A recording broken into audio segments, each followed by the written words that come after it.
You know, it's really awesome is not clapping anymore like we used to when we first started. And we're like, oh, that helps. It didn't help. It never helped.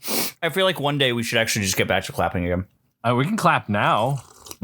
So you can, that sandwich that you have just goes everywhere. Nah, it's okay. I don't feel like doing that. Now we should clap. No. Yep. Good clap. Not at all on time, but who cares? Because it's not necessary. For me, it looks like it was on time. Whatever. It wasn't. Not even close. We were like a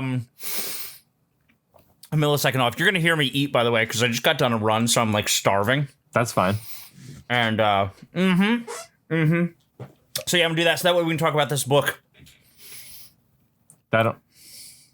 Should we talk about this book? We absolutely should. Huh. I have a lot of feels about it. I mean, I do too. I'm just joking. Like, I'm looking forward to talking about it because my life isn't filled with as much hatred for the person that wrote it. Right. So, well, yeah. I mean, William Shatner is just worth hating in general. Right. But like, not I don't like for a specific. No. Also, he's Canadian, so like, I don't. Do you think that he just naturally possesses a quality of niceness to him that maybe others do not, even though he's William Shatner? No, William I think he's probably a bastard, man. He's like a real bastard, man. That's what I always heard. No, I mean, the cast of Star Trek, traditionally, in their younger days anyway, talked how he was horrible. He cut them out of scenes and, stole lines. And that the only important people on the show were him, Nimoy, and DeForest Kelley. Well, if it's any, I suppose if it's any comfort, that seems to be a Star Trek wide problem, right? If we look at Picard in the first season of Next Generation, wasn't Picard an asshole? I mean, not Picard. Patrick Stewart, a real asshole. Patrick Stewart was too serious. He took it too serious and didn't learn how to have fun. And he even admits himself that when he got to the second season, he realized that he was missing out on a lot of the joy that the rest of the cast were having. And so the second season, he opened up and formed his lifetime friendships with the other cast members. I thought you were about to say formed like a new, like a group, like formed a support group within the community, within the Star Trek community.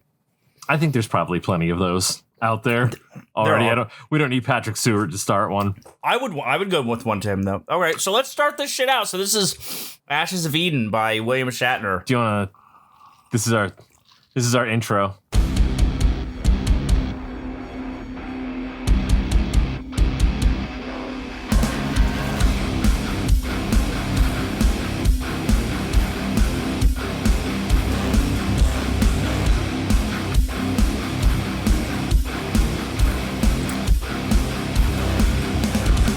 Hey, I'm Rance. I'm Bob. I'm going to talk about this book while I eat.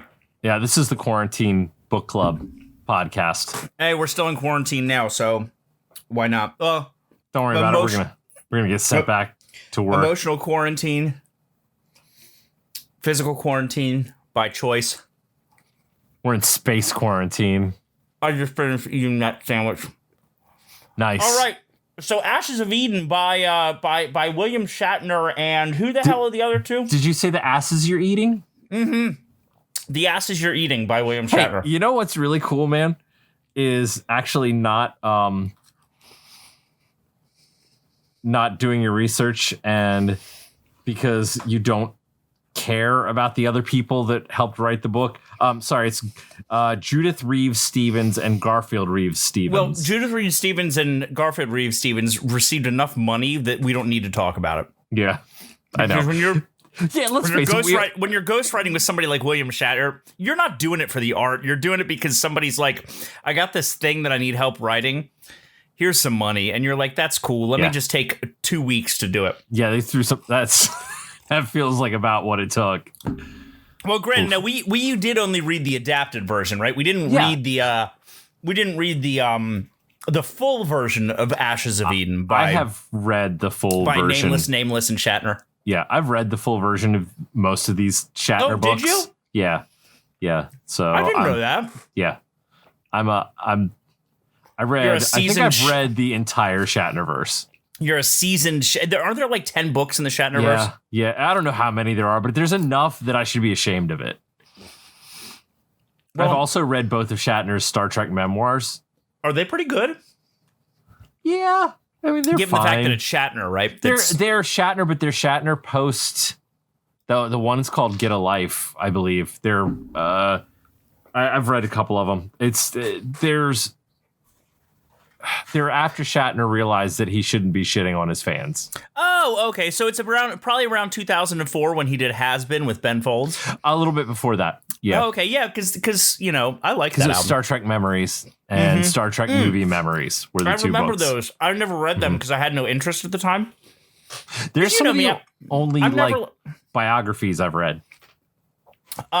Because you know me, I'm not like a wild Star Trek fan, which maybe is one of the reasons that I think we may differ a little bit today on what it is that we're going to talk about. And it's one of the reasons why I have something special for you at the end that ought to be really fun. I can't wait. So let's jump into this book straight away because I think we have to set the scene though, because we read the adapted version on Audible. Yeah, right? and I think that's kind of the way I want to start going with some of these books. Agreed. It's a lot less difficult to stomach down 2.5 hours of a bad book than it is like 8 hours a week reading it. Absolutely. And also, the more sounds that you can stuff into the back of your audiobook. Oh, dude, what is with that production value? It was shit. It was high production value, but low quality. See, yes. What an interesting statement to make. You're absolutely right. Thank you for putting that to words for me, because that's exactly what it is. I was listening to this. So I don't like any of these like this. I don't like the Aliens books that are like this. I literally stopped reading the William Gibson Aliens one because it was like this. So for the uninformed, there is this like, I don't know what you'd call it, like a production subculture of books. It's called a certain thing. It's an audio play. It's like an audio production as opposed to I'm trying to find what they list it as.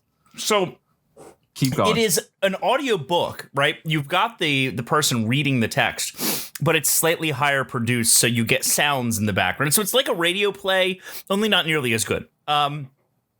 Because most of the time you still only have one person reading it, which makes this really weird disconnect between the sounds and also the fact that you've got one actor doing these.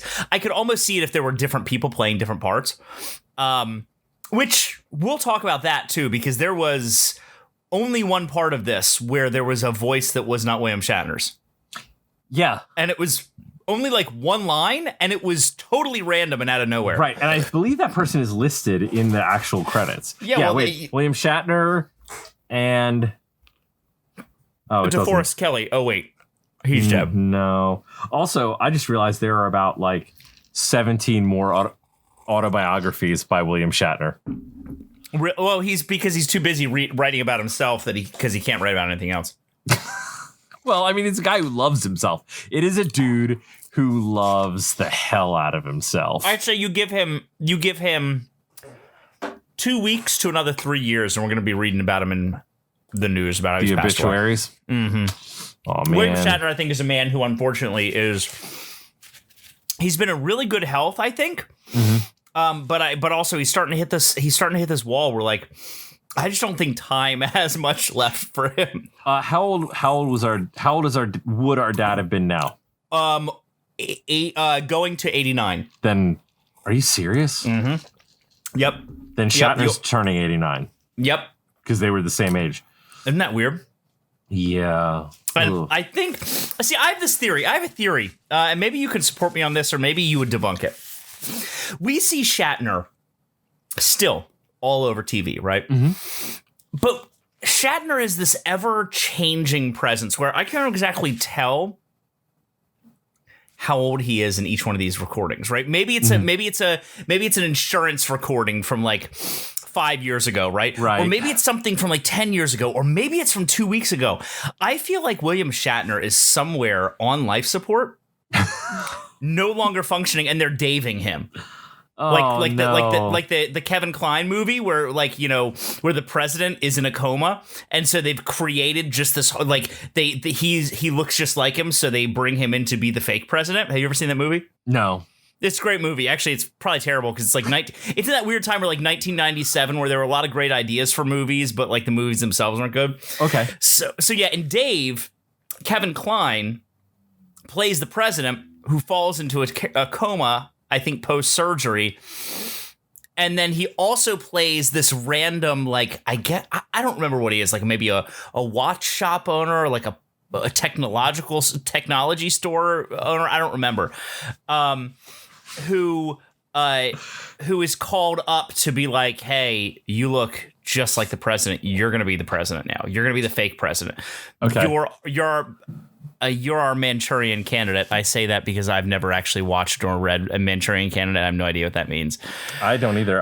Don't mind me moving my microphone around here. That's fine. Everything is it cool? I think I'm just going to leave it. I'm just going to leave this globe. I think it looks fine. Yeah, it's cool, man. Maybe I'll even move it down a little closer. Like that. So I feel like that's what's happening with William Shatner, is that William Shatner is actually 7 to 10 other people that have been hired to be William Shatner, and that he no longer is actually alive or making his own decisions for himself because he's on a respirator and being fed through a feeding tube. But really, it's just all these weird, strange, obese people with crew cuts that are now William Shatner, bad wigs that are now William Shatner. Maybe. I mean. Dude, because look at the guy. He's got weirder things have happened. The weird law office commercials that he does in the middle of the day, where you're law offices. That's because he was on Boston Legal, so he's an expert on it now. But his face is the size of a tire. Oh, it's bloated and weird. It is, and I don't know if it's. I'm not making fun of old people, but man, Shatner looks bloated as hell. And that guy was vain as hell, is vain as hell. And also was ripped, though, back in the day. So I'm a little bothered. That dude had, he wore a girdle. That dude wore a girdle. You think so? You think so? Yeah, absolutely. Underneath his green command shirt? Yeah, green, which... green with gold lame. And then, yeah, man, are you talking the fold-over command shirt?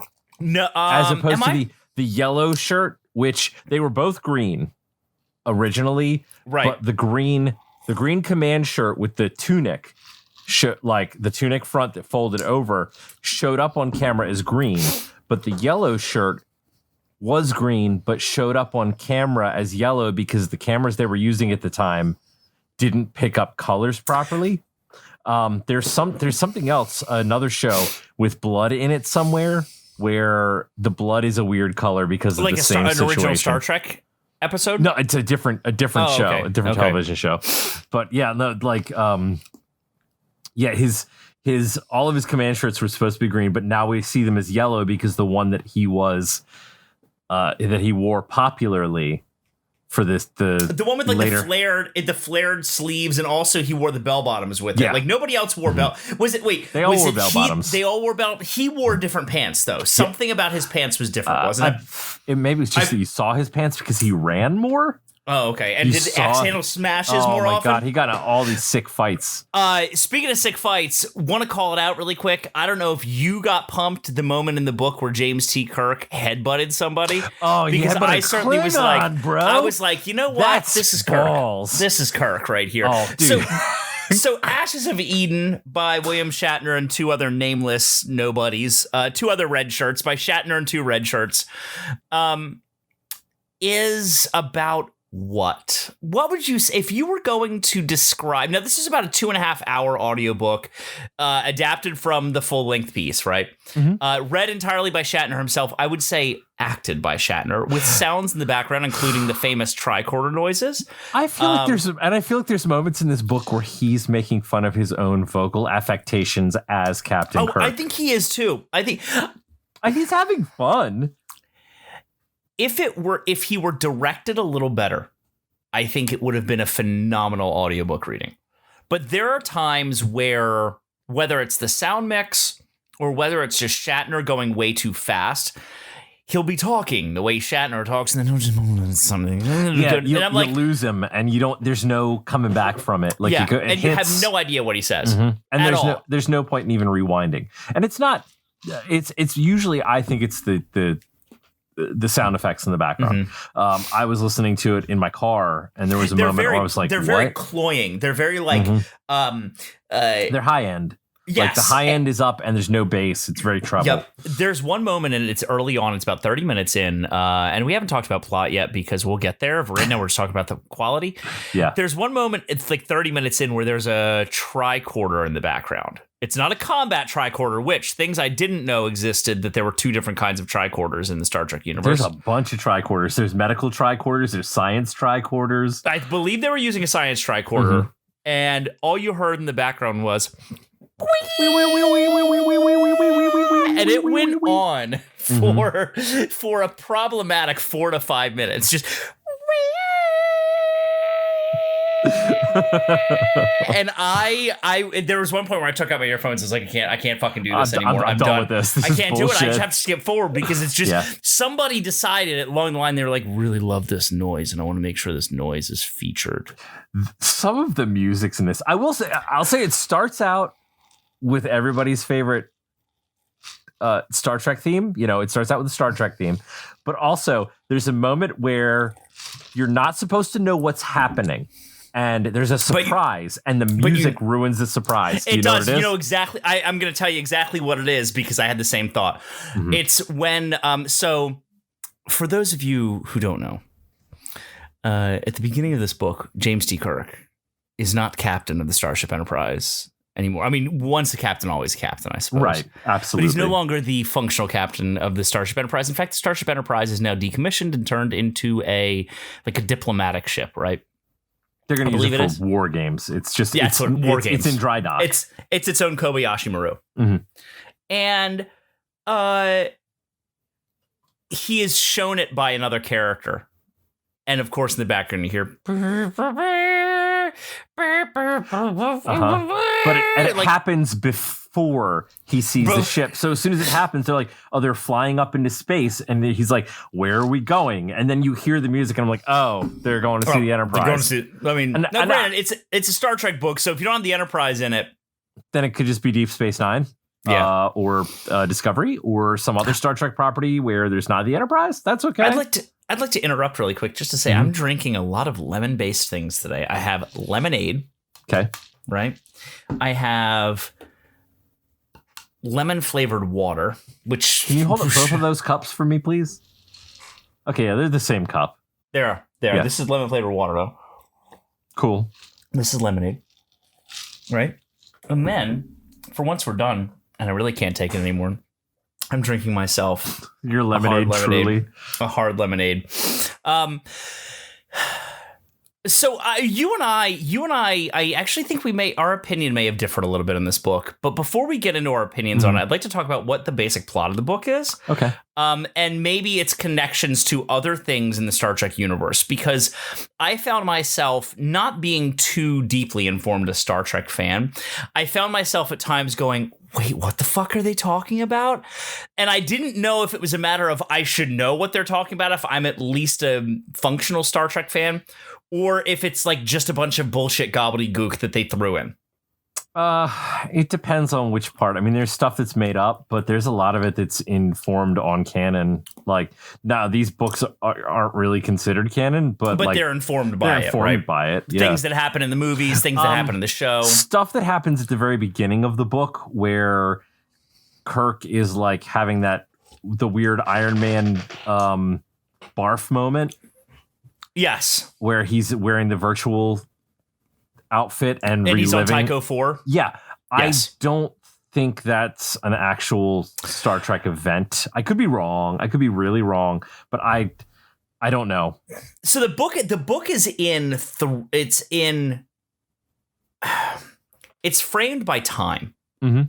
There are several different frames of time in this. The first frame, so we start the book out. The first frame begins discussing his resting place in Generations. I believe, it's shortly after, like days after Generations. Yeah, and Riker and others, you know, two takes Frakes, or whatever his name is, Riker. Love you, Frakes. Love you, Frakes. Are coming down to retrieve his body. Is that correct? Yeah. Frakes and Spock. Frakes and Spock. That's right. Riker and Spock are coming down to retrieve his body. So this is the generation's time. Frakes and Spock. And then we switch, when they're going down to find his body, we switch from Spock and Riker to James T. Kirk, I guess, aboard the Tycho. I don't remember. I don't remember. It's James T. Kirk. James T. Kirk right before the adventure we're having in this book, but in a virtual reality setup, reliving a moment from when he was a lieutenant. That's right. So it's and you think it's put forward as though it's like, oh my gosh, like this is right now, and then at the end of it, he like takes off the headset. And the suit, which is too heavy, but Kirk's not going to tell anybody that's too heavy because he's Captain Kirk. And hey, guess what? In the first 5 minutes of this book, we're reminded that Kirk fucks. So if there is any title for this book, maybe even for this episode of the podcast, it's either Kirk's dick or Kirk fucks. Like, because the first time a woman is mentioned in this book, she is from engineering. Her name is Faith. Mm-hmm. In the first sentence Faith is mentioned in, it is Faith, who down in engineering was someone to whom Kirk had recently made love to. It was like they are sharing quarters. They were sharing quarters. The last time you ever hear about Faith, like not only does the only time. Not only does Kirk just clearly just drop her ass like it's hot, so does the book. Yeah, it's like never Faith, comes back who to her. Cares? Who gives a shit Faith. about her? So you know that Kirk fucks. In fact, Kirk's dick gets him into so much trouble in this book. The plot of this book is Kirk's horny and gets in trouble because of it. Kirk is horny and dumb, and that's my. You just hit your head in your mic. That's my biggest problem with this book, is that I feel as though Kirk is way dumber than Kirk ever. I always saw Kirk as being maybe not as resourceful. Maybe not as smart as like other captains like Picard, right? Mm-hmm. But Kirk was always damn resourceful, really good at improv, improvisation when it comes to like getting out of a circumstance, and stubborn. Right? Yeah. Mm-hmm. None of it. I mean, some of it's on display here, but mostly it is everybody fucking Kirk over, and Kirk has no idea. Well after you do, you're like, Kirk, you're getting fucked over, man. Yeah. You just want to talk to him in the book. The first moment he meets this woman, like before. What's her name? Tayalai? I don't even know. I don't remember her name. I don't. Because there is no character in this book that is fleshed out other than Captain Kirk, and he's not even fleshed out. No, and the only reason you know what any of the other characters do is if you're informed about who they are because of Star Trek. Like the original crew, they're all there having a good time because William Shatner wrote a book and they all love Kirk, you know, dear God. But like you wouldn't know shit about Chekhov if you didn't know who Chekhov was. But props to William Shatner as a reader who fucking nails every accent. Oh yeah, he does. He does a great job. I hear Chekhov and I'm like, holy shit, that's like Chekhov. I hear Spock. I even hear Nimoy's like, Jim. Like the slowness and the warmth of his voice I hear through Shatner. And I'm like, what? I hear the only one I don't think he got great was DeForest Kelly. Yeah, me too. Yeah, I was gonna say, hey Jim Boy, I'm your Bob and Rance's dad. But there was a moment where they describe Bones as, and there's this amazing moment near the end of the book where they all get back together on the ship one more time, right? Old home week, as Scotty puts it. They all get back together on the helm of a ship, and it's like, you know, Uhura is there, and so is Spock, and so is Sulu, and so is Chekhov. And and Bones is there, and the description is, and Bones did exactly what Bones was good at, which was staying out of the way of everything else. Yes, he stood over by the engineering panel and tried not to be seen, tried not to get in the way, which is honestly kind of what he would do on the bridge in Star Trek in the original series. And if he wasn't in sickbay, if he was on the bridge, he was just there waiting for someone to get like blown off of a console. I possess very few complaints about this book, as a piece of Star Trek, like, I'm trying to think. As a Star Trek homage, like it understands, and it's clear that to me, William Shatner gets these characters as well as he can, but through this veil of I am Shatner. Oh, yeah, I'm not just I am Shatner. I'm Kirk. William Shatner is Kirk, and Kirk is Shatner. There's no separating the two in this book. No, and it's really clear that you feel. And I mean, I'm sitting here smiling and I'm laughing because yes, I'm enjoying the thoughts and the memories. As a huge Star Trek fan, I'm enjoying the thoughts and memories that this book hands me. I'm terribly nostalgic, and I'm really nostalgic whenever you get a moment where in one of the movies you get the band back together. Yes. I'm always about that moment, and I get goosebumps and I get happy. I literally got goosebumps. My hair is standing on end right now because I love it. It is an ideal, and it's in the times that we're living in right now. Gene Roddenberry, terrible monster of a human being that he was, womanizing, disgusting pig. Was he? I have no idea. I know so little about Gene Roddenberry. Roddenberry was, if Roddenberry was around today, we'd be dealing with a Weinstein issue. Really? You think so? He was that bad. Wow, I did not know that. And whatsoever. So like because he died, he sort of his memory, like he's been able to slip through that. But yeah, a lot of people talk about how Roddenberry was problematic. He was real womanizing. Like he cheated on Majel all the time. But like, so you can understand why Kirk is the character that Kirk is and why Kirk fucks, because Kirk was a dream. Fuck. Oh yeah. Kirk was a hero dream of Roddenberry's. You know, both Kirk and Pike were the same character basically. They just needed an actor that had a different gravitas when they redid the pilot. Sure. So like, yeah, you get it. That dude is gonna fuck because that's who Roddenberry was. But like, all that aside, Star Trek is this vision of a world that we wish we could live in, where if I've been doing a full original series watch through, and it's painful to watch now. It hurts. I've seen a few episodes not too long ago, and they were not good. It's not even that they're not good. I think they're okay. They're just not like, we're talking the 60s and they're trying to be progressive, but like women are still wearing mini skirts and Kirk is still like, we're talking making jokes about women on the bridge, that kind of stuff. And would you say that the episode about the Yangs and the Khans or whatever they're called was a good episode?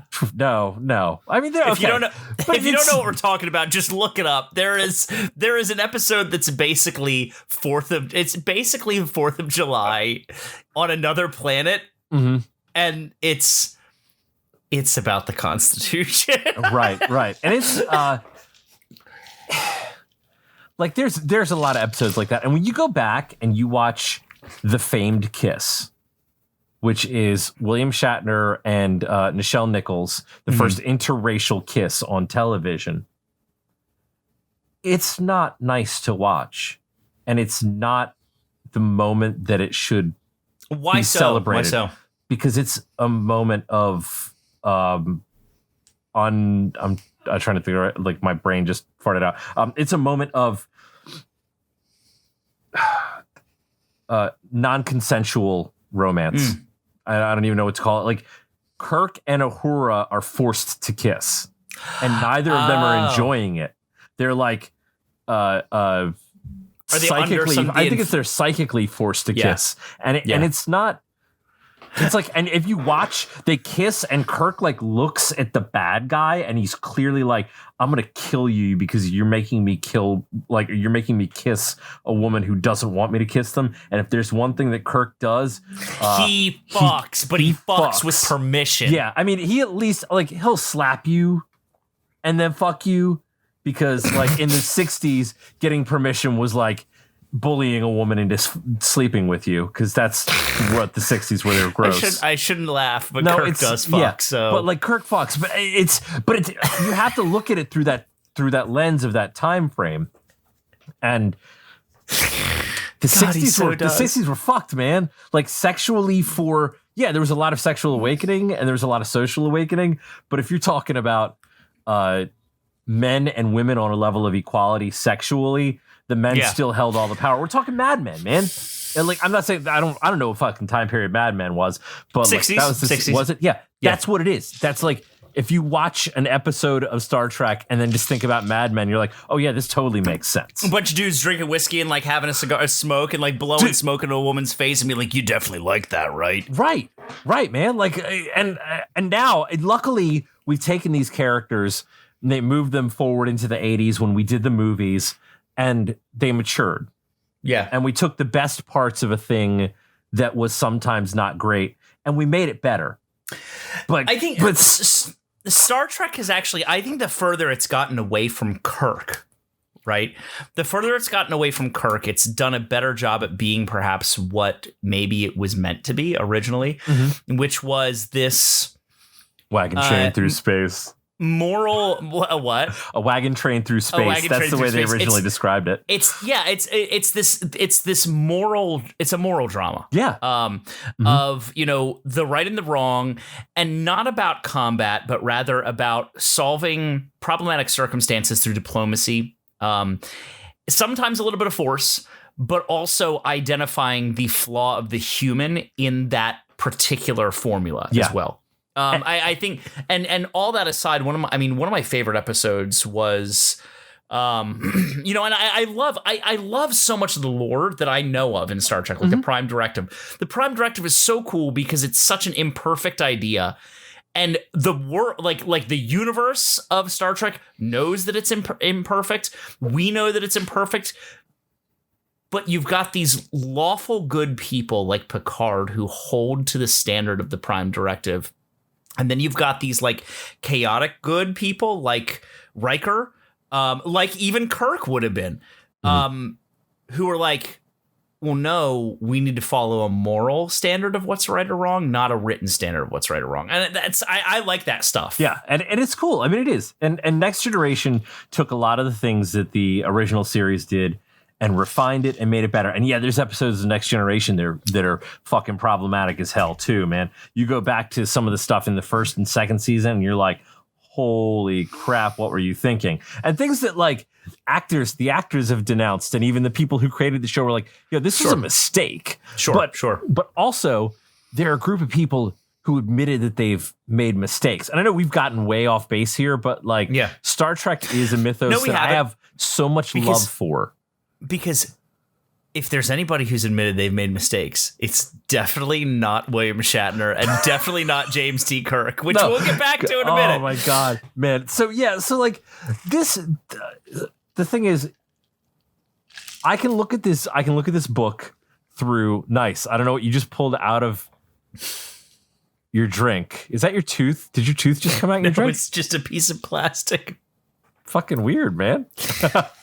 There, like, you can look at this through the lens of nostalgia, but there is not a single moment in this where you're listening to it or reading it, if you read it, and go, there's anybody that is important other than Kirk. Not even Spock is important in this audiobook version. And not maybe Sulu. In the novel he was, but I don't remember enough of it. Not Sulu, not Chekhov, not even Sulu's a friggin' captain. He is equal to and even outranks Kirk at some point. And yet he still kowtows to Kirk. Yeah, I don't know if that's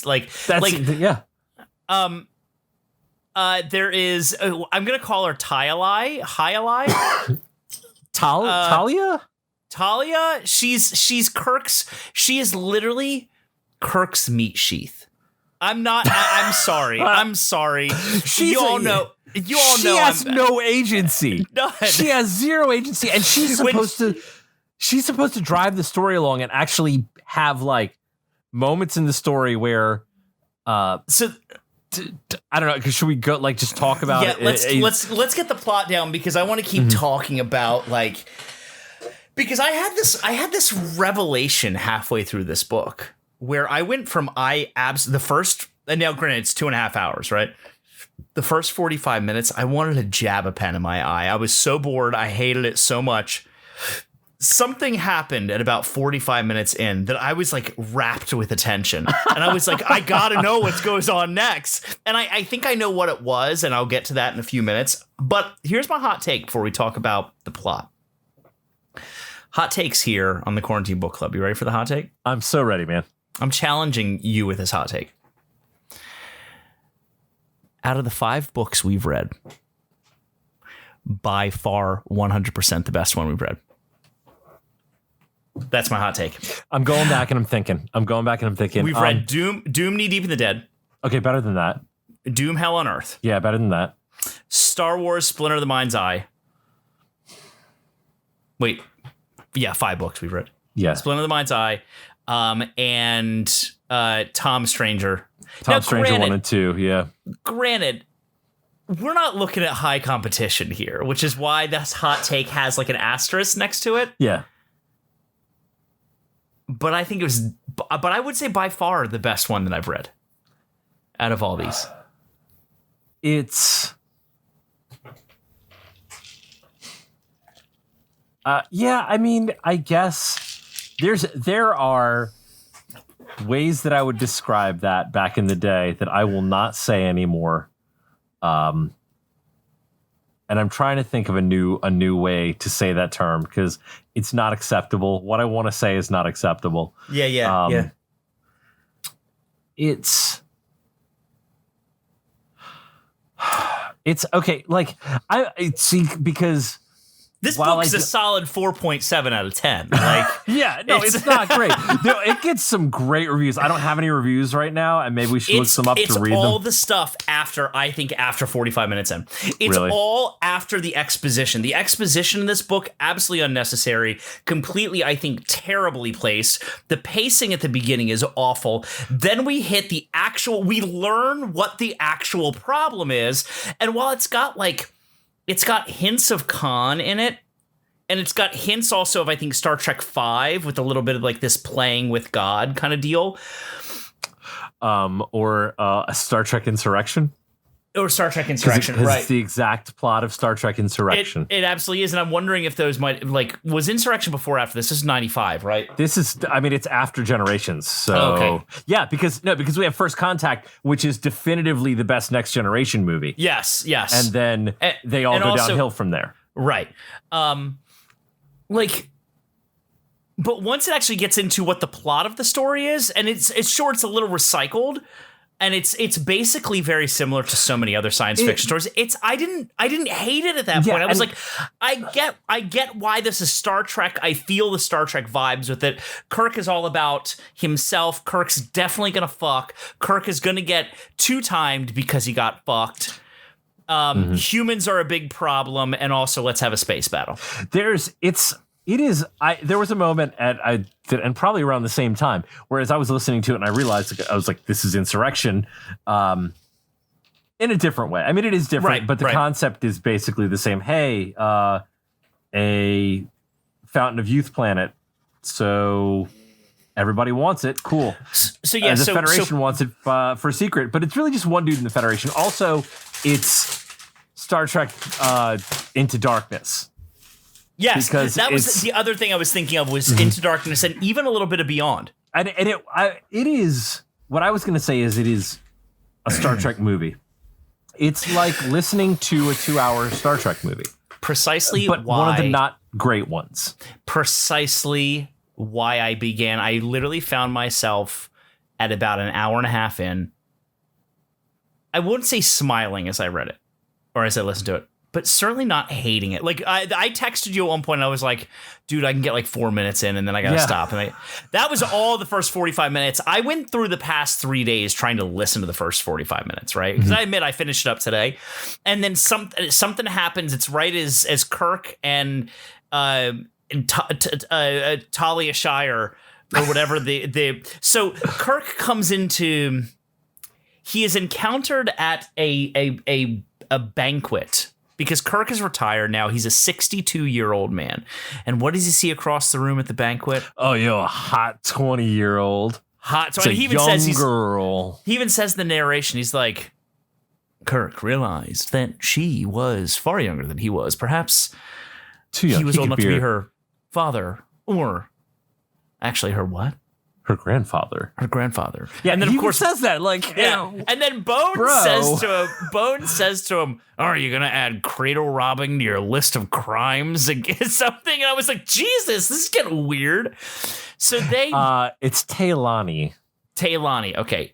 Taylani and Kirk eye fuck each other constantly. There is nobody that is looking at that bloated William Shatner at that point and going, God, I gotta get some of that. And you know from the minute he meets her, because it's so badly. Yeah. Like you're like, It's she's telegraphed fucking him a over. mile away. She knows well enough that Kirk's dick gets him into trouble. Mm-hmm. So she wants him for a reason. Yeah, and she's like, do you remember what that reason is? Because I think I don't. I'm having a hard time remembering some of the specifics. It's because Kirk's a hero. I need She literally says, "I need you because you're a hero. Everybody knows who you are, Kirk." Kirk, I need a hero, Kirk. I start hearing "Hoo, hoo, hoo, hoo" in the background because that's I'd be like, whoa. Also, there's so many times they're mentioned in this where they're like, being a hero is what I do. Yeah, it's I save people. I save the universe. I'm a hero. Don't worry about it. It's no big deal. I'm Captain Kirk. I make love to beautiful alien women, and I save worlds. I may love women, but I love my job more. Oh, he literally does say a quote directly from the book, maybe paraphrased, but like that is a quote. When she's like, "Don't you love me?" And he's like, "Yeah, but I love my job more." Yeah. The only reason is because you're fucking retired, man. Kirk loves because Kirk's job is not Starfleet. Kirk's job is being a captain of a starship and saving worlds. And it doesn't matter if he's in Starfleet or not. He's a captain and Kirk's he's saving job worlds. is He never wanted to be an fuck. admiral. Like he gives up his admiralship in the Star Trek movies. Why? Because he doesn't want to be a captain anymore. Or he doesn't want to be an admiral. He wants a ship. He wants to explore. That's it. Exploring is his job. So plot wise is that like he sees her at a banquet and she's basically like, "Hey Kirk, I need a hero." And she's half Romulan, half Klingon. Yes. Right? Which right there you're like, oh, the weird hybrid thing that's getting questionable in books nowadays. Cool. Okay. I also got really uncomfortable with that because in the world of Star Trek, in the canon, man, the Klingons and the Romulans hate each other. Yeah. That's Worf's whole character trait. Right. Like, is that he hates Romulans because the Khitomer massacre, they turned on the Klingons. I guess they were friends they were allies at some point, but after that happened, man, the Klingons hate the Romulans. Yep. And so she's like, "Hey, I have to go find Chow. And your balls, Kirk. I have to go find your balls. 100% got to find your balls. But I have to find Chow. It's Chow time, Kirk. Chow time. Chow. Are you saying it with a W or with an L? I'm saying like straight puppy Chow. Like they had to go find Chow. I heard it with an L, man. I heard Chow. I heard Chow the entire time. What I'm hearing you saying sounds the same to me. Chow? No, Chow. But the way he was reading it. Chow. Yeah, the way he was. Keep saying Chow.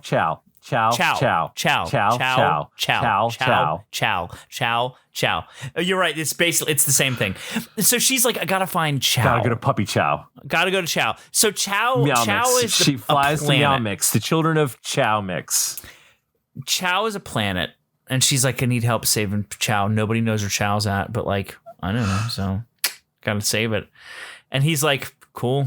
And she's like, here's your Enterprise. And he's like, cool. We do have a whole moment before that where Kirk gets depressed and goes to his old family homestead, and they have they get attacked.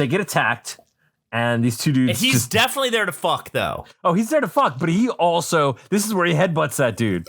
And he's like, he hardcore headbutts a guy, and I'm like, you you got to be one stubborn son of a bitch if you're going to headbutt a dude with Klingon head ridges. Yes, and you're 62, right? Your face is just going to break apart. But in the background, like the fighting was, I will say, I loved hearing him read about the fights because it wasn't like Kirk sidestepped and like hit him in the kidney and then like took him once across the face and then discombobulated him and made sure that he couldn't come. It was like Kirk flails miserably and smacks him upside the head and like bashes his face. Yeah, Kirk's muscles are hurting. He's an old man, but guess what? He's still gonna win because he's Kirk. He's Kirk. He's gonna axe handle smash. He's gonna headbutt, and just by sheer stubbornness, Kirk was never good at fighting. Just by sheer stubbornness and willingness to stay on his feet wins, which is cool. And then she's like, "They're anarchists." There's two people in this book. There's two. Look out for anarchists. There's two. And if you're sitting here like, what is the fucking plot of this? Don't worry. I'm still doing my best to understand. There's anarchists want to destroy the planet Chow.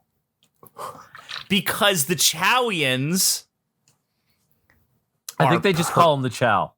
The Chow who live on planet Chow. Who live on planet Chow, Puppy Chow on planet Chow, they're like, why would the anarchists want to fight us? We're not sure. I don't know why, but we have to save our planet from the anarchists. And so, of course, after Kirk pumps it, because you know Kirk's pumping it, they go to Chow. They basically steal the Enterprise, right? They're giving the Enterprise because that's easy for the evil head of Starfleet who has a beef with Kirk from back in the day. And from this flashback sequence in the beginning of the book. Always calling him Jimbo. Jimbo. Hey, Jimbo. And you know Jimbo. What? If there's anything we know, it's that you don't call Kirk Jimbo. Why? I don't know. I just made it up. But you don't call Kirk Jimbo. Even Bones only calls him Jim Boy. He never calls him Jimbo. And so then what happens is Luke Boy, Jim Boy. Drake, this Andovar. general Andovar Drake.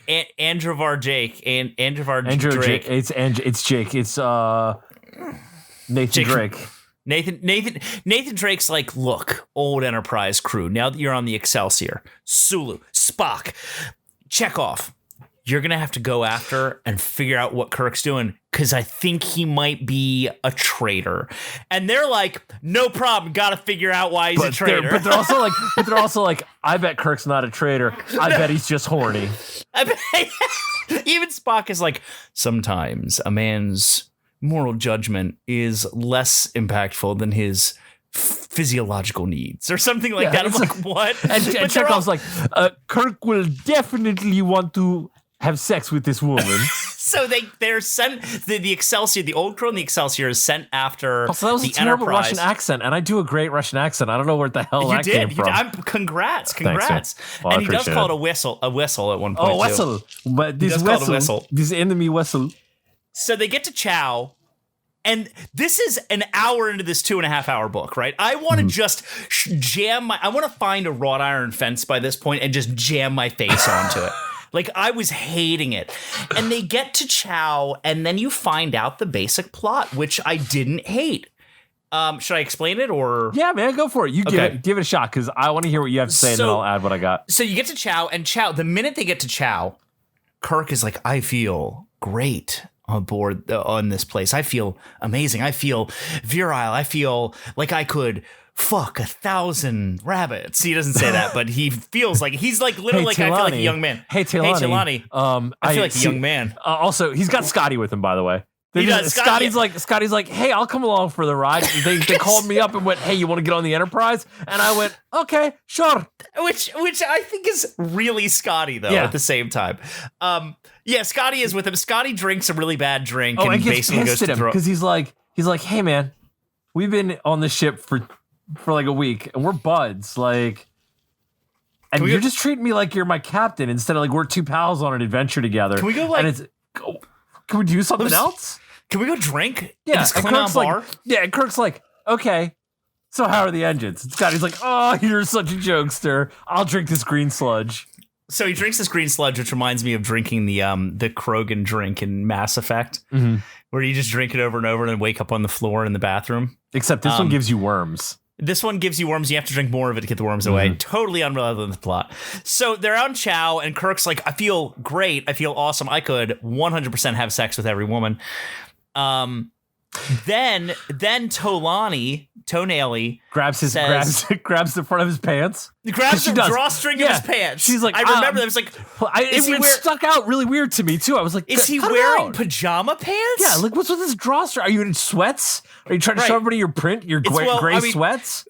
Well, but at the same time, he is 62, which means he's probably wearing like his Starfleet top with like a button torn up and just a pair of like shitty old man sweatpants because his belly can't fit anymore. Have we not figured out a way to make like Back to the Future self-lacing shoes by this point? Self-lacing pants? He's not even a belt, right? Didn't he always wear his belt like above his shirt? Yeah. To hold in his stomach. The drawstring of his pants. So she's like, let me check out the drawstring. Definitely all this weird sexual tension every time Tolani's in the scene. And then she's like, let me tell you why you're here, because it takes us an hour to get there. And she's like, the anarchists are actually the generation before us who think we're doing bad things because we basically discovered the fountain of youth in ourselves. So they're just a bunch of old farts who don't want us to continue on this path. And this place is amazing. They might as well have not said the anarchists. They might as well have said, this generation was the Repubs and we're the Dems. Yep. And so they're the Booms and we're the Malens. Booms and Malens. And again, then go back Kirk to that is like, Yangs and Cons episode. Yangs and Cons.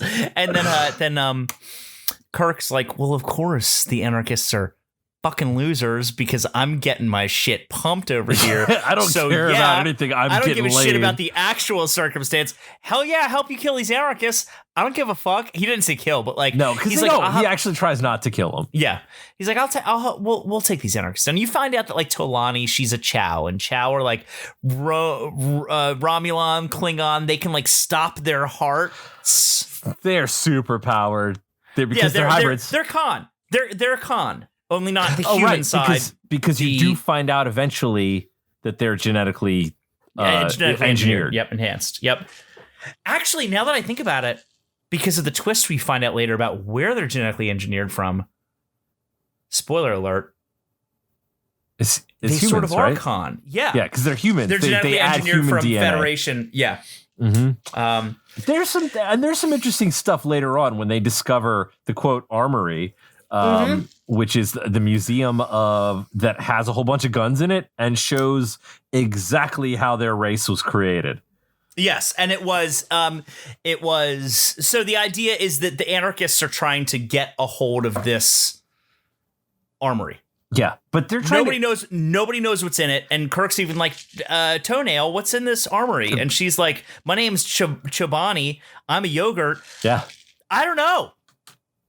Right. So he's like, and nobody knows who wants it for what.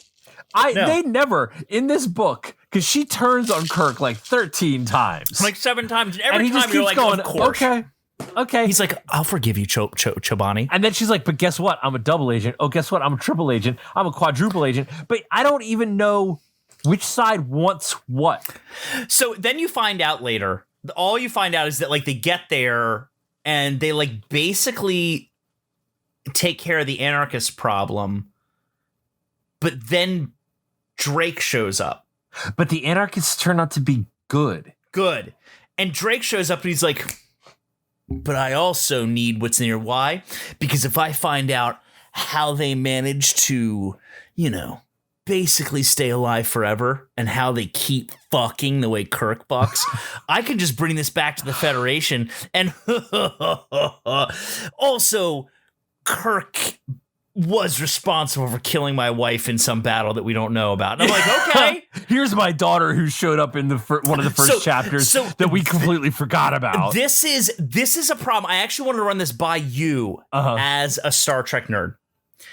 So the climax of the book comes down to a standoff with Kirk and Chobani, Trelawney, Kirk and Trelawney across from Drake, some of Drake's henchmen, and Drake's daughter. Yes. Who Kirk holds hostage. My beef with this part, right? And Kirk's like, I'm going to basically kill your daughter if...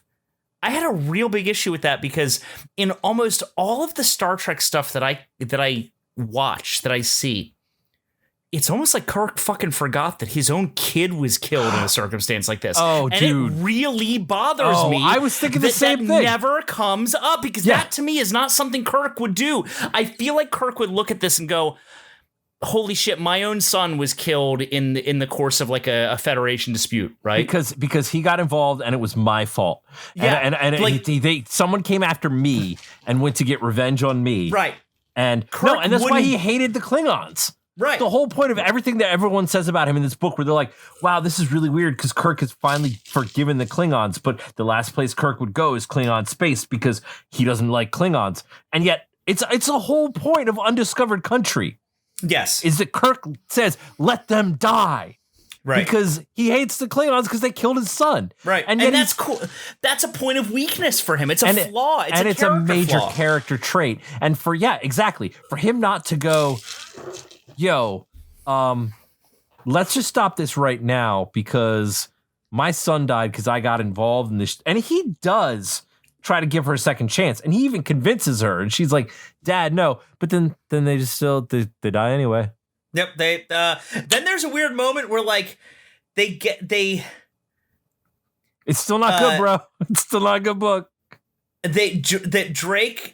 So anyway, he escapes. So him and Toenail escape. Mm-hmm.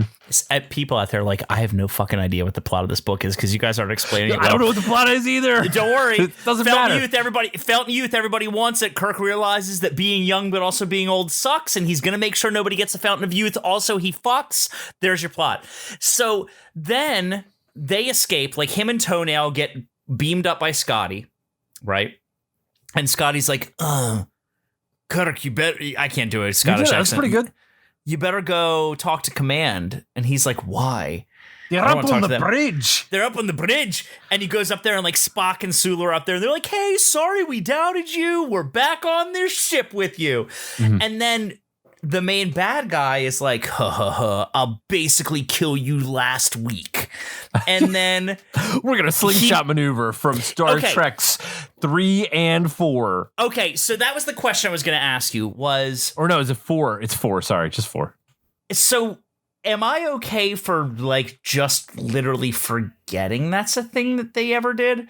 Because they're all like, oh my God, they're doing a slingshot maneuver. And he's like, Sulu, can we do the slingshot maneuver the way you've done it 1,004 times in the past? And Sulu's like, no problem. It's like, guess what? I'm the one helmsman who's actually done it properly. I've done it in both the Enterprise and in a Klingon ship. So is that how so 1, 2, and 3 is basically where my like movie knowledge stops. Mm-hmm. Yeah, I've seen 4, 5, and 6, but I don't remember them much. I just remember Kirk saying to Fake God, "You basically can't have my ship." Yeah. No, he like oh man, now that is Kirk fights God. Which is movie. Super Kirk. Yeah, Super Kirk. That's all this is. This is rehashing of more of that because that's a movie that Shatner directed.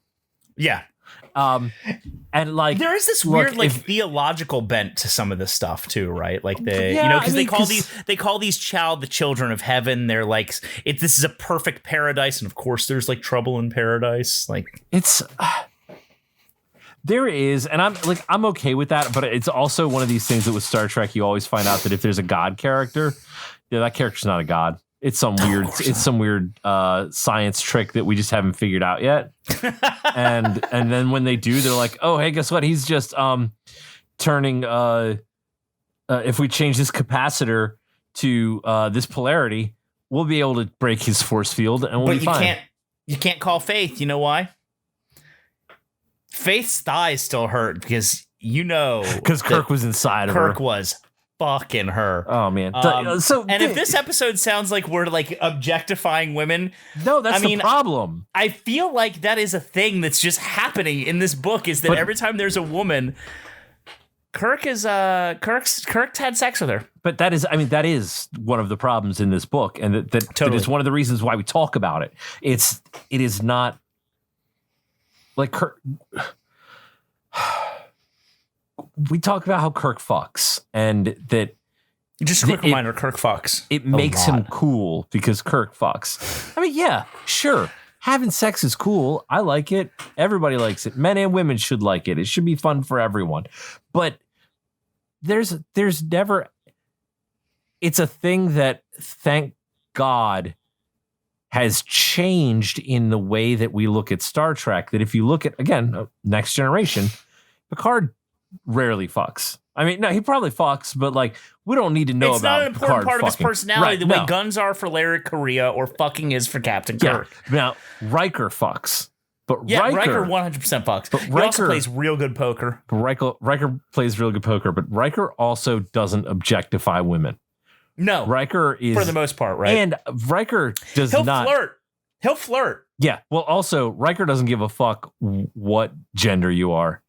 Riker is Riker's demisexual or whatever it is. What's the one where it's every is it polysexual? Yeah. Like he no, Riker pansexual. Sorry. Excuse me, everyone out there who Riker's there's episodes where Riker has sex with people of indeterminate gender. Like there's a whole huge episode, like another really big episode where there is a planet of people that don't have gender, and gender is outlawed. And Riker goes there and he's like, but you guys still fuck, right? Yeah, exactly. He's like, so hey, I met this scientist that I'm working with. Are we fucking? Are we? So trying are we gonna? Should we do you this? think he would still like, even if? Do you think if Data, like, do you think he'd be like, Data, you want to try this out? Oh yeah. No, absolutely. But Riker would fuck a robot. I mean, that's what I'm saying. Like, but Riker's equal opportunity. He doesn't care, and he's suave about it too. Right. Mm-hmm. The other thing about he's Riker, gonna pull out his fucking trombone and show you what's up. He's gonna hit you with the bone. He's gonna do the Riker maneuver. Do you think he ever had sex with any? I know the Riker maneuver is where he steps over you from behind the way he does a chair. Right. Yeah. Do you think Riker has sex with this little gambling thing on? Oh no, that's Data wears that. Does Data wear that? Riker doesn't wear the dealer's visor. Maybe, but it's normally a Data thing because in the future we're cosplaying, but it's like half-ass cosplay. We're like sometimes if we're having a wedding, on a ship or not a wedding, a promotion on a ship, we're gonna make you walk the plank and do HMS Pinafore or whatever. It's right. It's real farb play. As our history boyfriend Tyler Greco would know. A farb is someone who, like, in the reenacting community, is like someone who is basically just like, my dad was a big old farb. Like our dad. I never knew this, but he was in. This will show you how old our dad was. Our father was in the 100th anniversary reenactment of Gettysburg. Yeah, of the Battle of Gettysburg. But he didn't have his own materials. He just borrowed it from somebody because you were a big old farb dad. I love you. Which is now getting into the 160th, right? Like, we're getting near the 160th. Mm-hmm. A farb. Farb is supposedly like it's a like a breakdown of the phrase "far be it from me." Like, far be it from me to correct what you're doing, but you're wearing that. That's what it means. That's at least the common knowledge. It could be wrong with that, but it's like, far be it from me to correct what you're wearing, but that looks like garbage. So, like, so it's like my father, he wore like blue jeans and like a hat from Woolworth, like a baseball cap from Woolworth at the 100th. Oh, man. Back in the day when we had Woolworths. Yep. Is that even a thing anymore? I don't think so. I feel like Riker is that. He's a bit of like, Data was that, where he's wearing his visor. Right? He's sort of like a history farb. He's just Star Trek. Yeah, it's like Star Trek: The Next Generation. Like, yeah. Well, also, they didn't have to try because they could just tell the computer to give them an outfit and it would just replicate it. But what if the person who put it into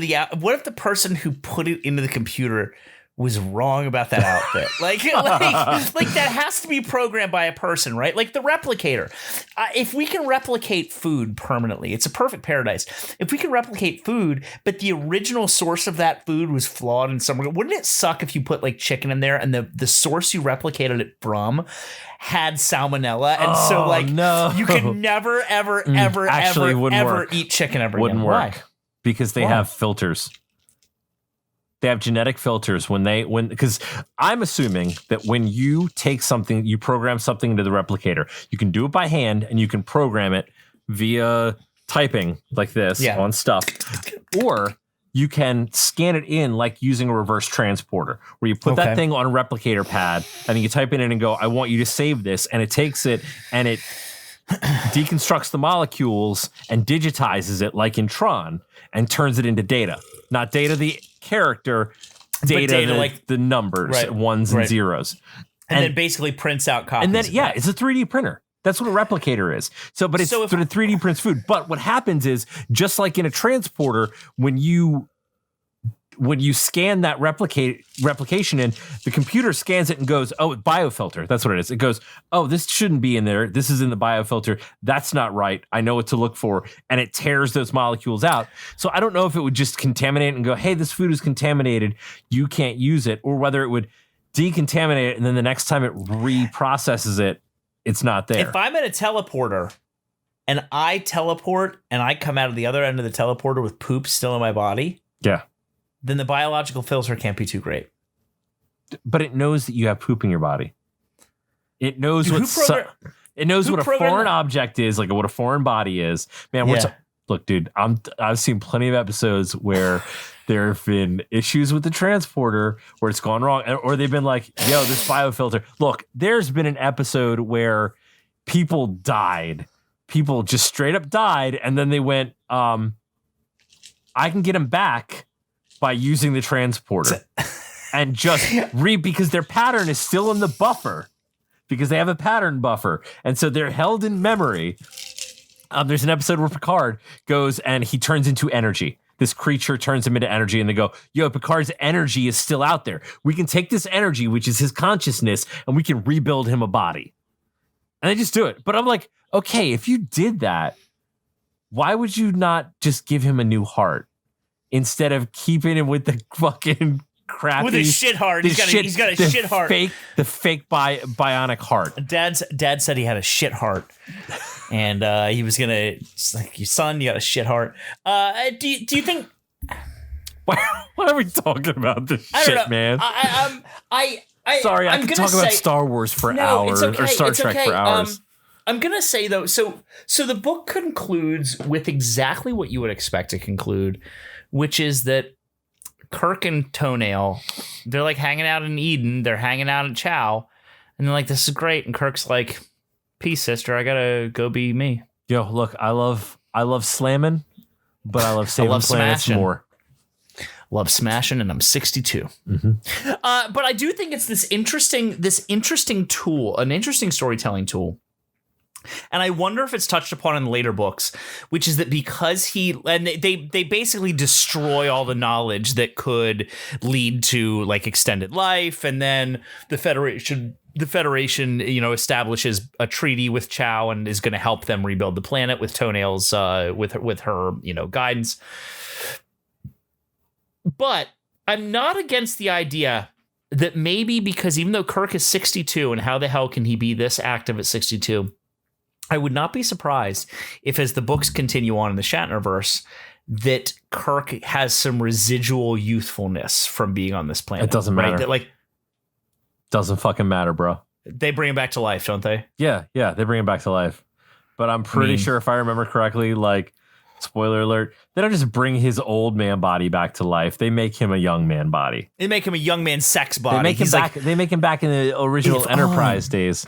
So if I'm going to be young again, I'm gonna fuck. Yeah, as hard as I can. You're not gonna be able to, Shatner is not gonna let you bring Kirk back as an old man and have to write these sequences about Kirk pulling muscles while he's headbutting enemies, pulling his drawstring out. Yeah, no, come on, man. He's like, look, I want to be young. I want to be a young man too.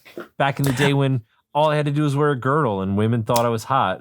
And I'm going to say exactly, I'm going to agree with what you said earlier, which is as a book experience, totally not enjoyable, right? Mm-hmm. But if I step back from it and I think about it as like an extended special episode, or I think about it as like its own movie, mm-hmm. not a terrible Star Trek experience. Like I will say, if you love Star Trek and you're getting into like hearing Kirk, hearing Shatner say all these like Star Trek things, like, shoot the nacelles and make sure the Klingons can't fly away, or like that stuff is super cool. It brought me back, and I was like smiling at some points when I'm listening to it, because I'm like, man, that's really cool, because this is Kirk. It's cut and paste Star Trek. Yes, it really is. You're taking stuff and you're going, I want a Star Trek story. I don't want to think too hard about it, even though Star Trek's pretty cerebral. But you're like, I want all the stuff that I like in Star Trek. Yeah, pick this up, and probably and it's fine. Yeah, you know what? Like, it's not expensive, so it's not like you're handing somebody a ton of money. And I know we've talked specifically about, hey, hand your money to people who deserve it. Fucking Shatner's rich, man, and he's gonna die soon. So like, does he need your money? No, but maybe like the Garfields or whatever, the Garfield and whatever her name is. The red shirts that helped him write this book. The Reeves-Stevenses. Maybe they need your money, and that's cool. Yeah.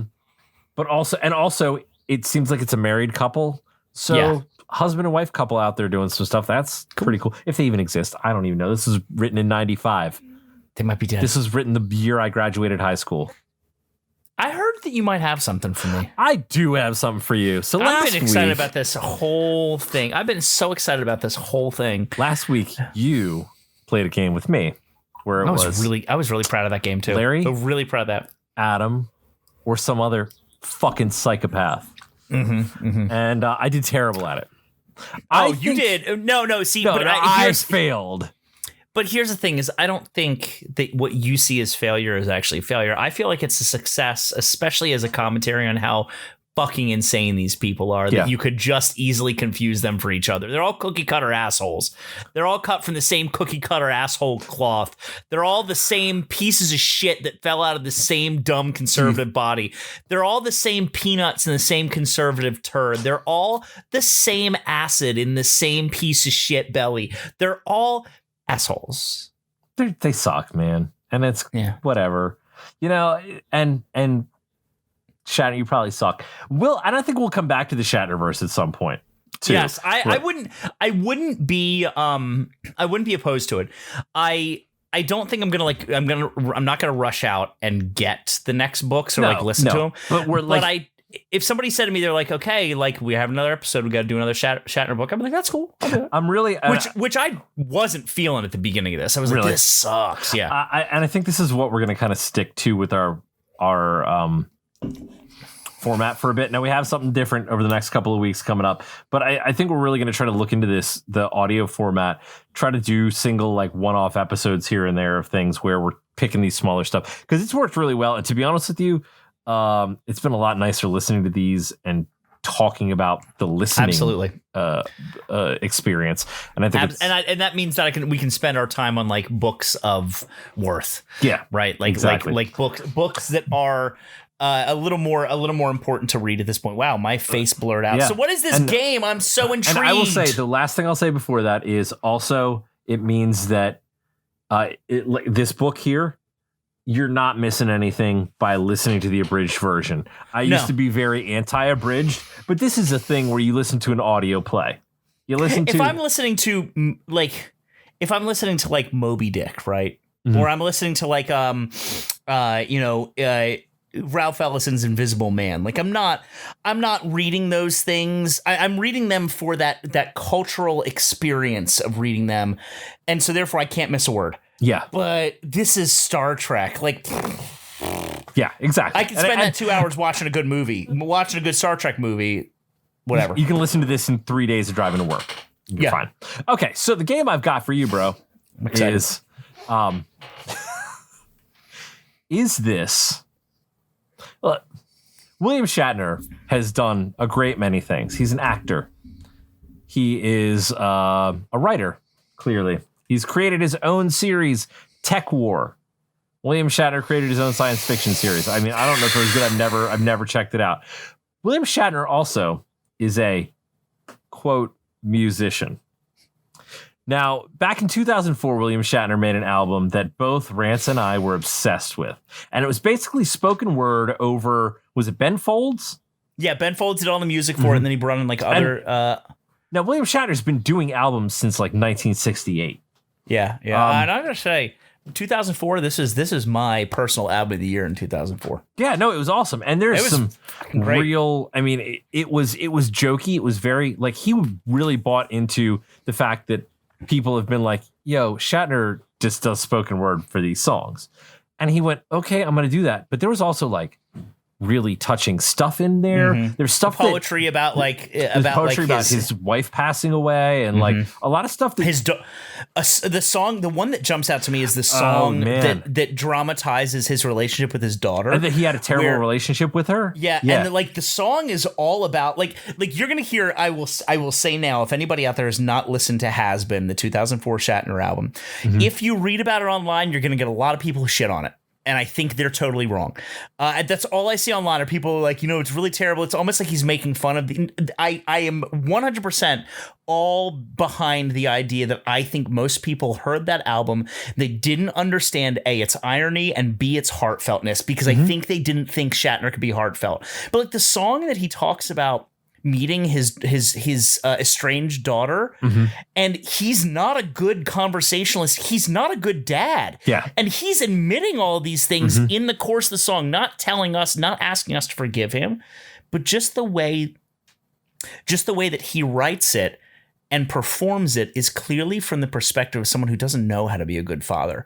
And he's aware of that, but not willing to make concessions for himself at the same time. And it's a very touching song. It is. And there's some really good stuff in it. And it's like I said, it's spoken word. And he's aware that it's a joke. And there's sarcasm in it. There's even parody in it in certain ways. But it's fun, man. And I would say that as opposed to like one of these audiobooks listen to for an hour. Yeah. And just see like maybe it humanizes who Shatner is for a few minutes. If anything, it's at its spine is helmed by Ben Folds, who is, even if you're not, so the music's great. The music is phenomenally done. So anyway, the game we're gonna play now that we've given that background is this a William Shatner song or the title to an episode of Star Trek: The Original Series? I love this. Okay, I'm so psyched. So you have to tell me so psyched. Whether this is Star Trek: The Original Series episode name Love or it. William Shatner song. All about it. Bring it on, baby. Bring it on. All right. Number 1, Familiar Love.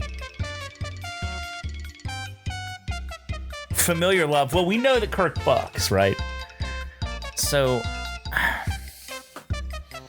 I'm going to say my first thought is to think that you're really screwing me over because I know there's a Shatner covered a song called Common People. And it really feels like that, like the title. I don't think this is this doesn't seem like the name of an episode. I'm going to say this is a song. This is a Shatner song. And this is from Has Been. 2004. I was gonna say. I feel like it might have been. I'm at that point now with music where I don't remember the the names of songs anymore because Spotify literally. Right. What's an album, right? Yeah. Streaming. Just there's no such thing as albums anymore. I mean, they may be released like that, but it's not the same. All right.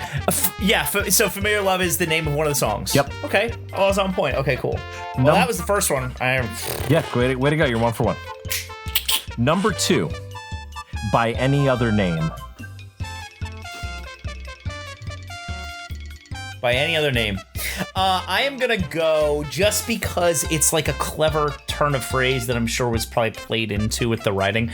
I'm gonna go. This is an episode. This is season 2, episode 22 of Star Trek: The Original Series. What was the premise of the episode? Was it Kirk Fox or this? Probably it was. Did Kirk probably do it? I don't remember. I'm pretty sure it's Kirk Fox. Okay. I'm actually not that far in my watch through, and I'm also admittedly, I'm picking ones where the name can be kind of ambiguous, which also means sometimes I don't remember it. It's not like Encounter at Farpoint or anything like that. No, which is I know Next Generation. Next Generation. Okay, I know. Come on, I'm aware of that. That's why I made it a joke. It was just a little joke I did. Man, come on. I'm trying to give you a quiz here, bro. Sorry. Okay, number 3, The Transformed Man. That is a song. That is off in his 1960s. It's in the 1960s. It's the 1968 album, The Transformed Man. Baby, this guy knows way more about Shatner's music than you may admit. Yeah, this that's boy probably, right here. That's the problem, man. I didn't think about the fact that you're a fucking nerd, but you're not a nerd in the right way. You're a nerd in that like weird way where you're like, oh, I'm gonna listen to all Shatner's songs. If I could remember, I believe The Transformed Man was actually the name of the album, wasn't it? Yes. Mm-hmm. Bam! Did you see that the shit? Title track. Mm-hmm. Title track, baby. Okay. Check this out. Bring it. Bring the pain, man. Big pumpers over here. I'm doing it. Shatner fucks. He does fuck. Number 4. One for you, one for me.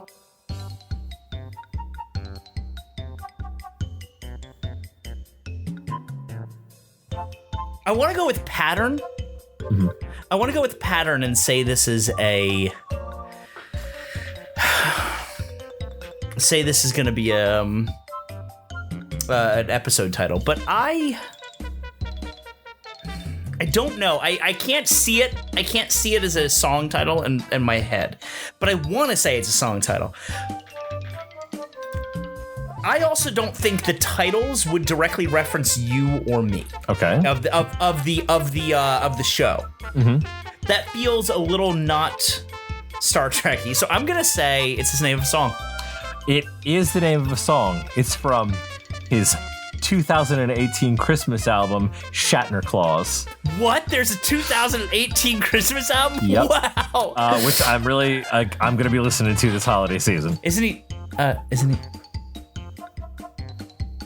he Jewish? Is he Jewish? I don't know. That was the thing Adam Sandler said. I don't know if that's true or not. Okay. I don't remember. Maybe he is. I mean, he can still sing. You can still write like. No, you can still do Christmas song. Right? Who cares? That is in itself its own like irony, right? Is he like having a ha-ha joke with us, He's or got is he very funny ha-ha joke, ha-ha. So I'm four right now, right? Yeah, you're 4 for 4. And I transported out. There we go. Cool, man. Love it. Love it. Okay. Number 5. Elegy for the Brave. That is going to be an episode name. Nope, baby. Transformed Man, 1968. Is it really? Yep. God, that sounds right there like it would be just on a title card. Yep. Yeah. Some of these are awesome. That's hard. That was a great one. Number 6. This Side of Paradise.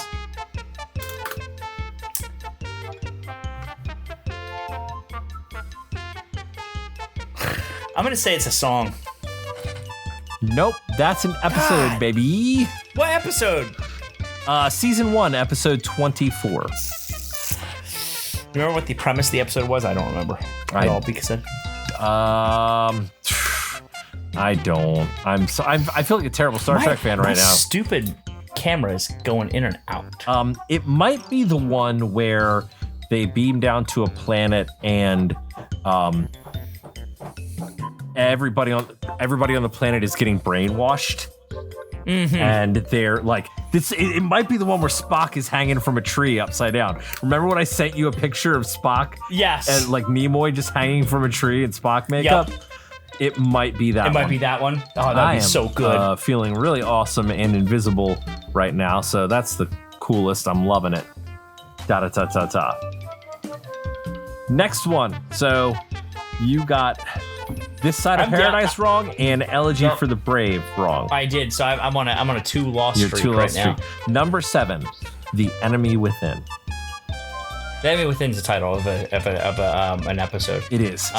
That is I know that one in particular. Okay. Tell me. Isn't that the one with weird head boy? No, you mean ugly head boy? Are you talking about Ron Howard's brother? The really big head? Or are you I don't remember. No. It's an alien. It's part of the intro sequence. Yeah, no, that's not. Enemy Within is the one where Evil Kirk is on the ship. That's right. Where he gets split in two, and so all of his id and his what's the not id? What is that called? His not fucking part. Yeah. His super id and ego or like id and separate. ego. Yes, exactly. Because it's Jekyll and Hyde basically. Yeah, but they're both running around the ship, and one of them's causing problems, and the other one's like, "Oh, I'm little wimpy Kirk because I can't do anything without my masculinity. Dick, what? I don't know what that Without my penis. Yes. I can't stop playing with my hat. It's cool, man. We got one more. Okay. This one is Beyond Antares.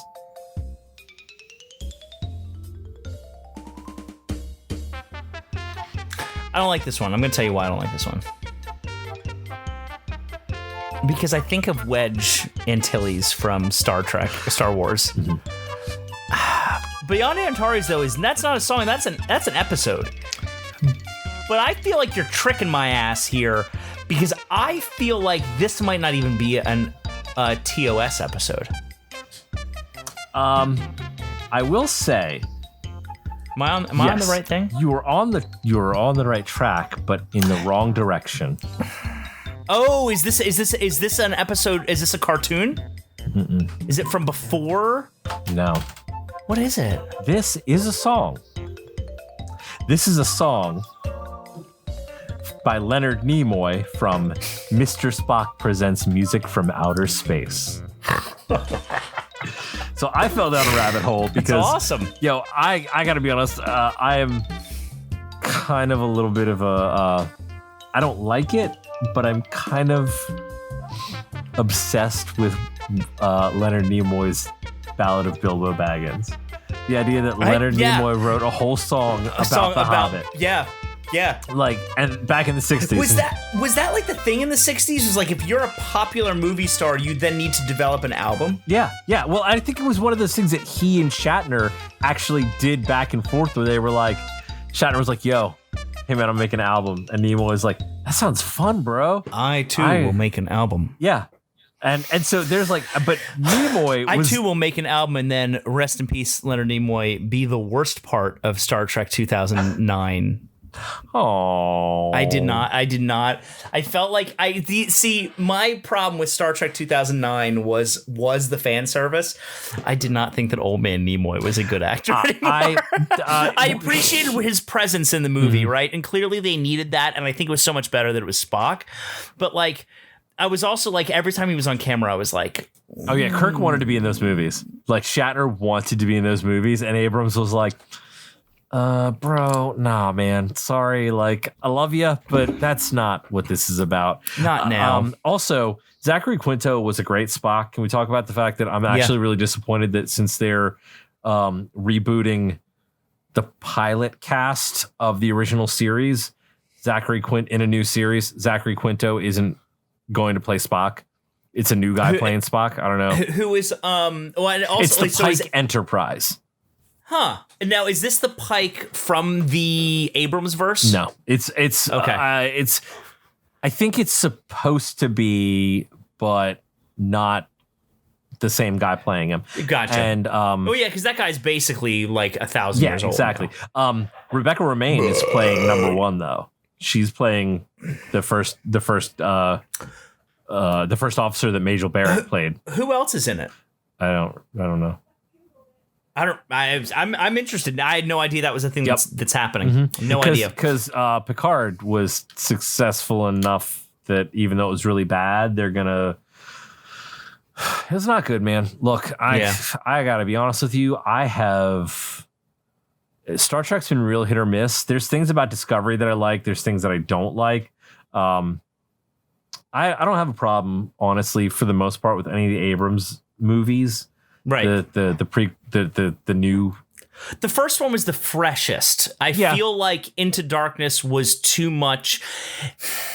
It was not enough. It was too much homage, not enough newness. Similar to where I think Force Awakens did well, where it was lots of homage, but also I felt a lot of newness. Yeah, and they as opposed to they didn't do a great job of. Like, Benedict Cumberbatch is a great actor, and Khan's a great bad guy. But they didn't do it right. Mm-hmm, and I don't think that I needed Benedict Cumberbatch to play Khan. Don't get me wrong. Ricardo Montalban was playing a guy who's supposed to be, I believe Khan. Khan is Eastern. I don't know if he's Indian or like what his his nationality descent is. But Montalban is not.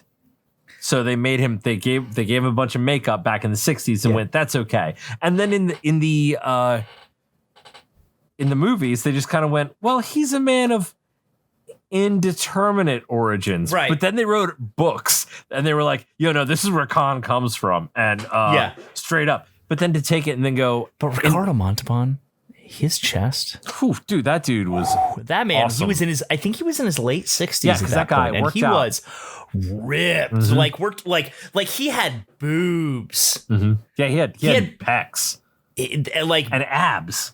Yeah, dude, that guy, and he was all about it. He's like, no, I did this. Like, this was my body. Yeah. They didn't put anything on me. I worked for that. He's not pulling it. He's not pulling a. That's badass. Jeffrey, what's his name from Watchmen? Well, I don't think. Yeah, right. I don't think that. Yeah, like in retrospect, like I sort of could give or take Into Darkness and Star Trek Beyond. As much as I love Simon Pegg, which, by the way, I introduced my wife the other day to Hot Fuzz. Yeah. She had never seen it. Oh, come on, lady. Yo, I am gonna one more hot take on today's show.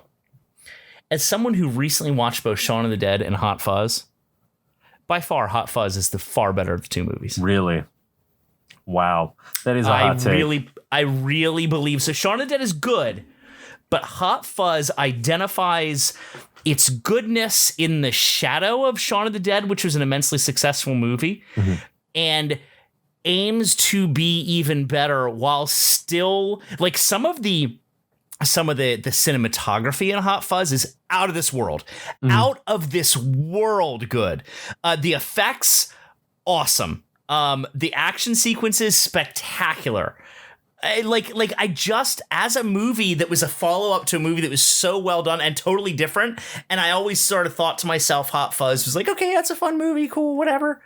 Dude, we watched both of them recently, and Hot Fuzz, man, I was like right there the entire time. Like, the plot is super good. I mean, Simon Pegg's a great actor and one of the, and writer. And one of the things that I don't know if you've watched The Boys, the television series. No, I haven't yet, and I want to.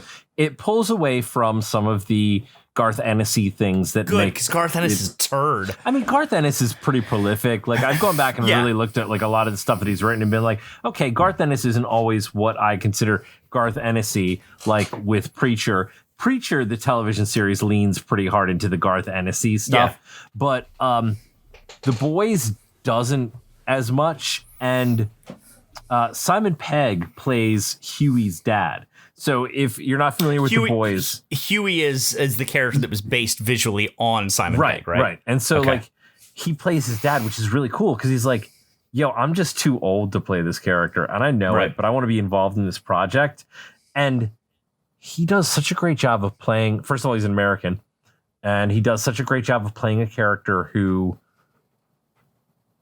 he's a good dude, but he's not like, he's weak and he's timid and very like he's anti-masculine in the manner of what you consider masculinity in movies and stuff like that to be. He's very beta, if that's I don't even like those terms, but I don't know how to describe it in a way that like makes sense. He's just right. He's not strong. He's a really weak character, and his only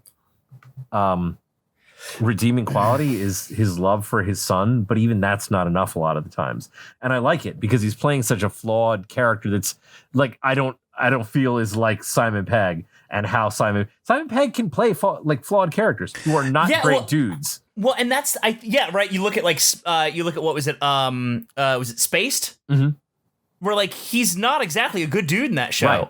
He's just a sort of piece of garbage. Same with Shaun. I mean, Shaun of the Dead is kind of like spaced, but I look at dudes. It's funny you say that because I look at Hot Fuzz, and there's two things that I think Simon Pegg does really well: is play the straight man, like play the guy who is not the funny one and is actually all business. Like Nicholas Angel in Hot Fuzz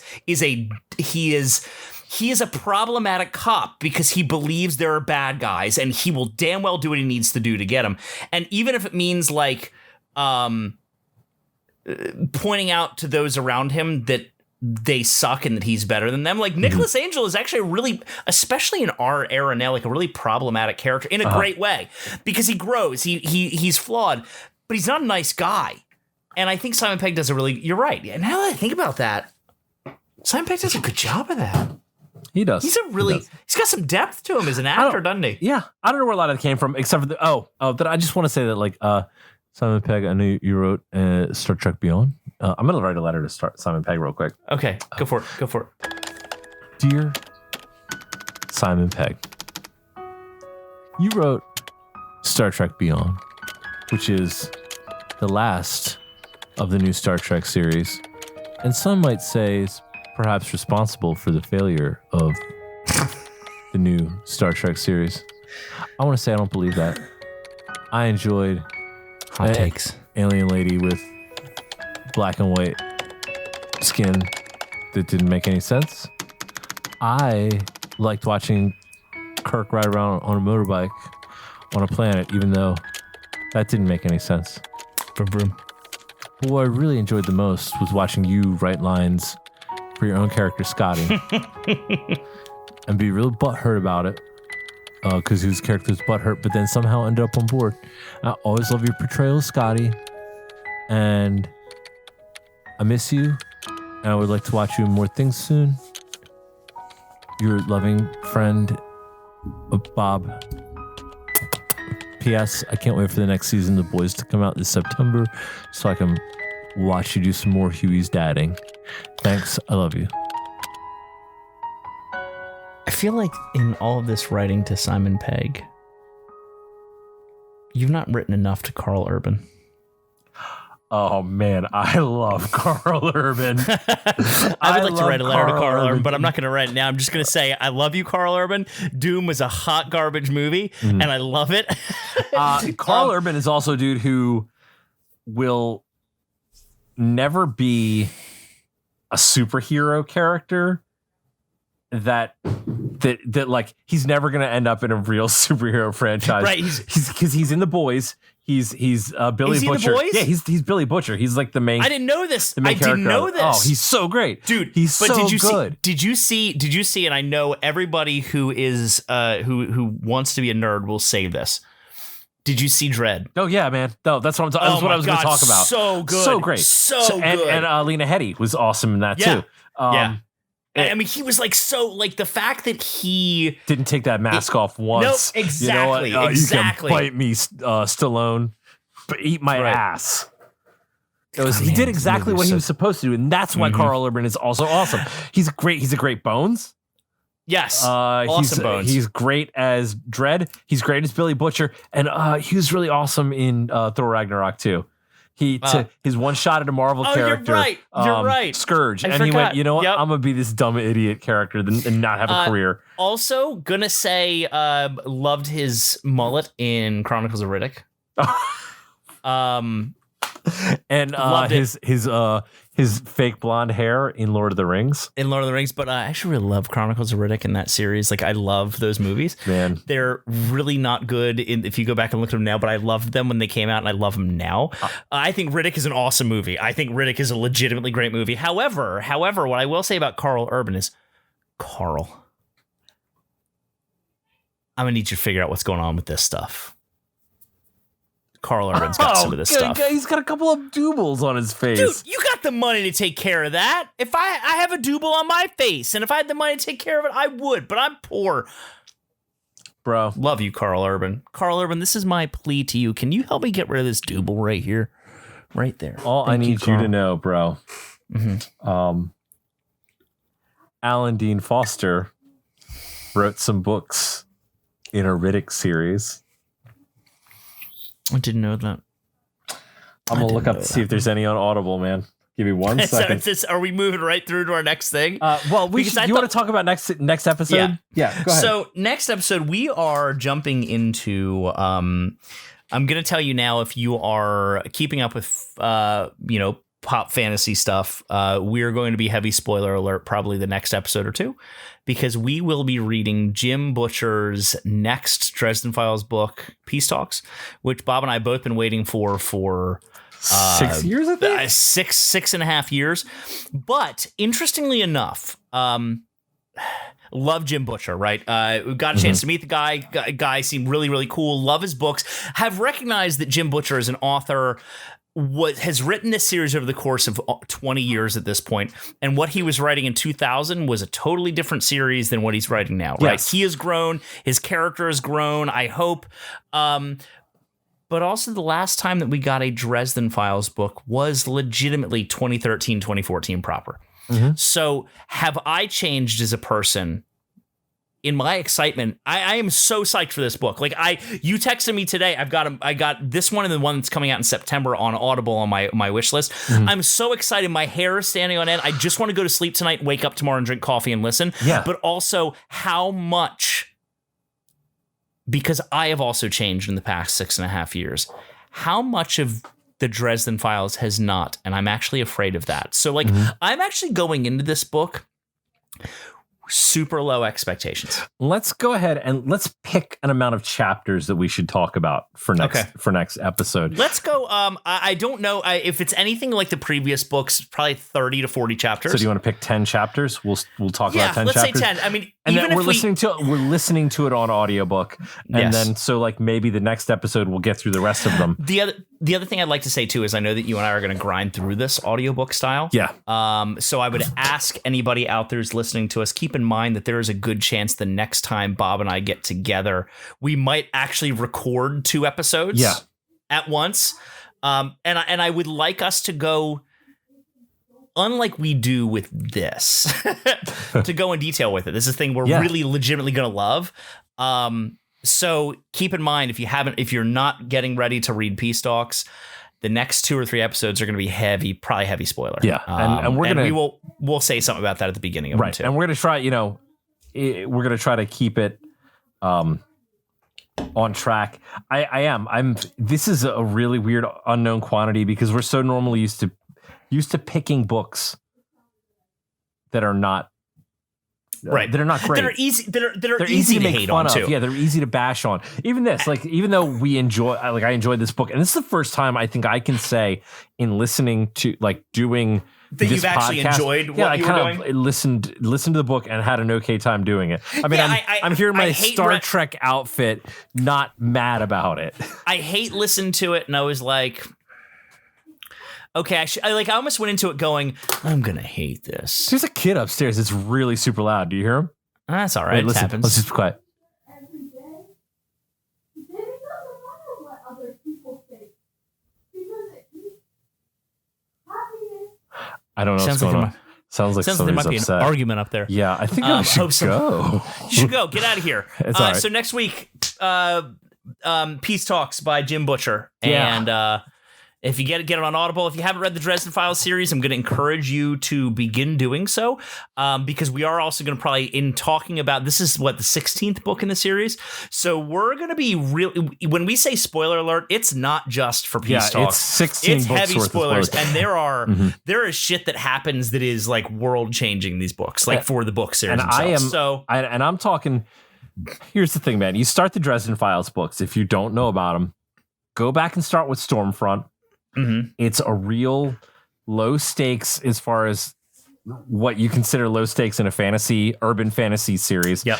It's about a detective who happens to be a wizard, and it's really it's a crime story. It's a detective novel. It's a noir, it's a noir detective novel with a guy who's got magic powers. And then as the series goes along, it becomes full blown fantasy where this dude's just like. The power level grows. He levels up. He's traveling to other realms, other dimensions, to solve problems that are like massively spanning. There's some way like over the top stuff that's happening. So let's do it. Let's read it. Get the hell out of here. All right, man. Hey, if you want to email us, check us out at www.thequarantinebookclub.com. You can find us where any podcasts are found, pretty much Apple, Spotify, Stitcher. Give us that rate and review. It helps us out. Also, if you'd like to hit us up on Facebook, you can find us at The Quarantine Book Club and on Instagram at The Quarantine Book Club Podcast. Cool. See you, buddy. Hey, Beam us up, Scotty.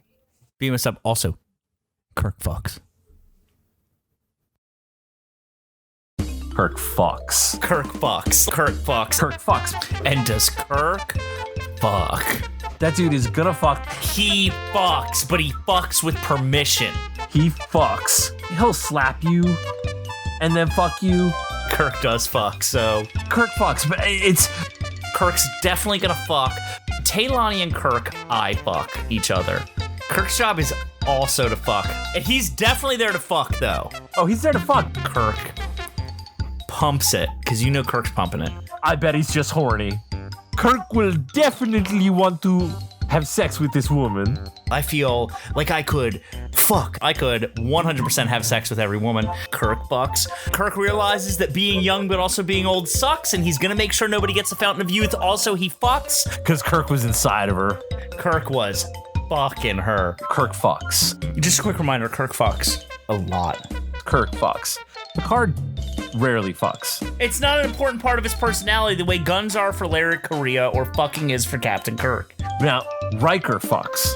Yeah, Riker 100% fucks. Kirk fucks, right? What was the premise of the episode? Was it Kirk fucks or did... I'm pretty sure it's Kirk fucks. Shatner fucks.